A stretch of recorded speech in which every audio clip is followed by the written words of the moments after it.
இது முதல் அப்படின்னு சொல்லி சொல்கிறா. சின்ன வயசுல இருந்தே இந்த ஆவி பிடிச்சிருக்கு. அப்போ இவன் இப்போ எப்படி இருக்கான்? பெரிய பையனாக இருக்கிறான். அது இவனை அலக்கழிக்க ஆரம்பிச்சதுன்னா கீழே தள்ளி புரட்டி எடுத்து வாயெல்லாம் நுரையாக்கி அவனை பயங்கரமாக கஷ்டப்படுத்துது. சம்டைம்ஸ் அவனை கொல்றதுக்கு என்ன செய்யுது? தீயிலையும் போட்டுருது, நெருப்புலையும் கொண்டு போய் தள்ளி, அந்த தண்ணியிலையும் கொண்டு போய் தள்ளதுக்கு என்ன செஞ்சிருது? அவனை கொண்டு போயிடுது அப்படின்னு சொல்லி என்ன செய்கிறான்? அவன் சொல்லிட்டு என்ன செய்கிறான்? வாசிங்க, 22 வாசிங்க.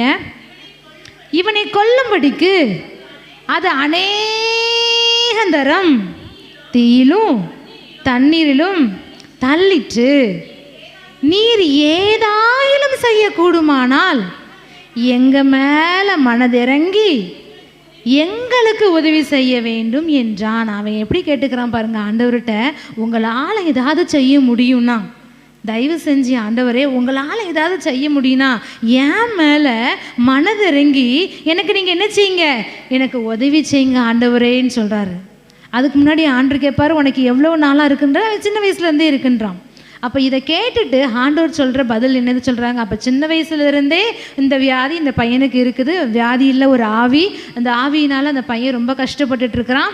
அப்போ ஆண்டவர் சொல்கிறாரு, அப்போ ரொம்ப சின்ன வயசுலேருந்து இந்த பையனுக்கு இருக்குது, அப்போ இதை சரி பண்ணுறதுக்கு ரொம்ப நாள் ஆகும் அப்படிலாம் எதுவுமே பேசலை. இது அப்படி இப்படி ஒன்றுமே இல்லை. ஆண்டவர் இதுக்கு நீங்கள் அதை செய்யணும் இதை செய்யணும் ஒன்றும் இல்லை. ஆண்டவர் சொல்கிற வார்த்தை என்ன? இயேசு அவனை நோக்கி நீ விசுவாசிக்க கூடுமானால் ஆகும். அவன் கேட்குறான், நீங்கள் ஏதாவது செய்யுங்களேன் என் பிள்ளைக்கு, ஏதாவது செய்யுங்களேன் என் பிள்ளைக்கு அப்படின்றான். ஆண்டவர் சொல்கிறாரு, நீ விசுவாசிப்பியா?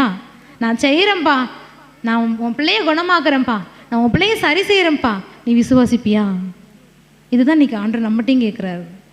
இன்றைக்கி பயங்கர ஒரு விதமான ஒரு போராட்டத்தில் நீங்கள்லாம் உட்கார்ந்துருக்கலாம்.